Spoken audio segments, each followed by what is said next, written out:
what does God think of war? What does God think of war? Yes. Well, I think that our war, now times war. Okay. Or all the not Israelite wars. Okay. So beyond the Israelite wars. Right. Okay. Yeah, I mean, so number one, God knows there's going to be wars. Okay. So, for example, Matthew 24, 6 and 7, Jesus says, you're going to hear of wars and rumors of wars.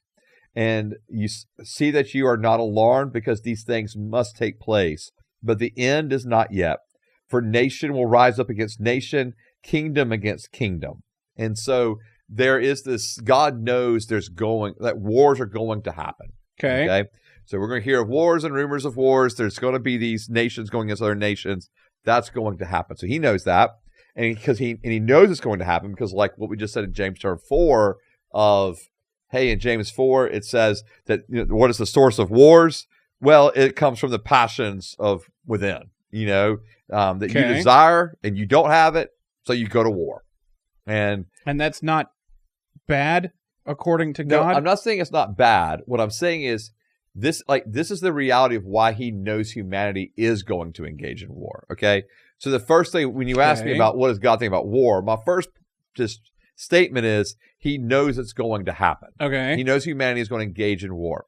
And so, but in terms of how does God feel about it, or think, what is his view on it? What does he think about it? It's interesting because I know it's interesting because for example, in Deuteronomy, when the Israelites are being instructed to go to war, he knows that war is, in this case, war has to happen for his purposes to be complete, fulfilled. Okay. And so, because what you end up seeing, and this is what's so. Oh God, I don't know if I should ask questions yet or wait till later. Because this is what's so interesting to me is because, like, when you're viewing like God's viewpoint of war, right? So for example, with the Israelites, he is setting up things that are going to come about thousands of years later. So he's doing wars to set up future wars? No, not necessarily future wars. He's setting up events that are going to lead to the fact of here comes the Messiah in this place in this time. Okay. And so, but he's doing things thousands of years ahead of time to lead to that moment of Christ's birth is what I'm kind of getting to here. Okay. Well, why does he have to have the Israelites go murder people instead of doing one of his cool genocidal magic tricks like the Red Sea or the open up the earth? And people get swallowed up. Yeah. And I will say this too, because even when you say that, like, remember that was against God's own people. What was? That when he opened up the earth. Right. That was so, and my point being is God. It was? Yeah. Oh. And so, and remember, he allowed his own people to be defeated in war multiple times.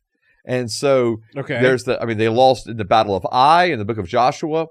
AI. And they had AI in the Bible? Oh, God. Uh-oh. Yes.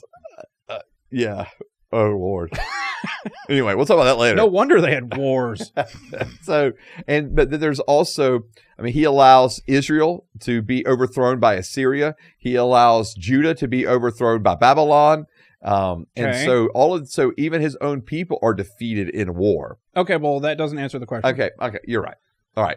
So my point being is God seems to allow war because even when the prophets are talking about Israel and Judah being judged by other nations, not just Israel attacking and winning, but actually other nations declaring war and defeating Israel and defeating Judah, it's all for God's purposes. But when you're saying, well, why didn't he just do like some genocidal kind of magic trick? A lot of this was to set up the Israelites to obey or not obey. In other words, there was a fault like, hey, because his whole concern is that if all the Canaanites and all the individuals that were in the promised land, if they're not completely wiped out, then they're going to teach Israel to do all the detestable acts that they do for their gods.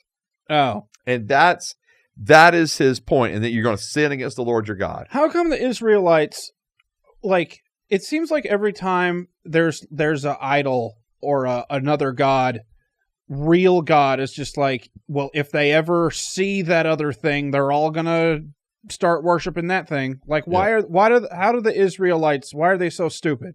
Like, I don't understand. Yeah, I think a lot of it is because of how. Like, are they just completely gullible?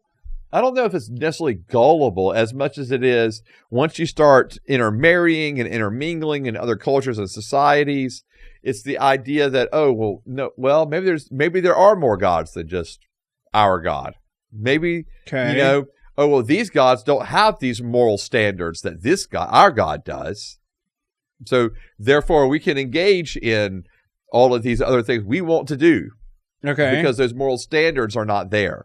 And so I think to be honest with you, I think it's a lot of it, because I think it's a lot of it even now. I mean, people know the Lord and people walk away from the Lord. So we need to go to war? I'm not saying we need to go to war. I'm just saying I think that's just a known reality. Okay. That's what happens. But anyway. Yeah. What does God think of war? Yeah. So I think anytime lives are taken, okay, God grieves. Anyone's life? Anyone's life. Even because it's his creation. So I do think he grieves, and not that he doesn't have to necessarily think it's wrong that they died or for whatever reason through whatever means. But I think he grieves when a creation is lost, if you want to put it that way. All right. When they're killed, what I'm getting to is especially we're talking about war. When they're killed in war, right? So when life is lost in war, so when they're killed other ways, he's not sad about it at all. No, if they're killed or if they're murdered, yeah. I mean, no, he's grieved. Okay. Actually, in Deuteronomy, it goes straight from rules of war into Deuteronomy 21, which is about murder, and so it goes from one to the other. But we'll get to that. Okay, fantastic. And I think that God very much grieves over it, but I also know that He sees that war has been throughout history at times necessary. Okay. For His purposes. Even since Israel? Even since Israel, yes. Okay. Yes. Now, in saying all of that, and I know we're going to get to some specific examples, but in saying all of that, the ideal is found in 1 Timothy chapter 2. He actually asks us, he says, first of all, chapter 2, verse 1, first of all, then, I urge that petitions, prayers, intercessions, and thanksgiving be made for everyone, for kings and all those who are in authority, so that we may lead a tranquil and quiet life in all godliness and dignity. This is good, and it pleases God our Savior, who wants everyone to be saved and to come to the knowledge of the truth. And so he's actually saying here that when there's peace, tranquility, when there's not war, and nations have peace and tranquility within them, the gospel is able to spread more easily. This is not saying don't go to war and be peaceful. This is saying, be missionaries more when it's peacetime. Yeah, when there's peace, the gospel spreads more readily. And so God's desire is for nations to be at peace. But I do think at times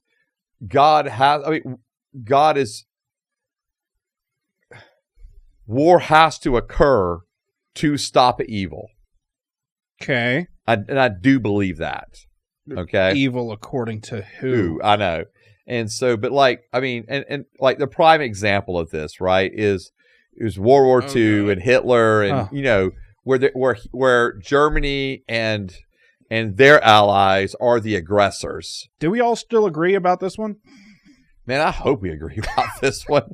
To me, this is the biggest no-brainer in terms of we have to agree that was wrong, that was evil. We had to intervene. And I say we, I don't mean just America. I mean, the Allied forces had to intervene to stop that. I disagree.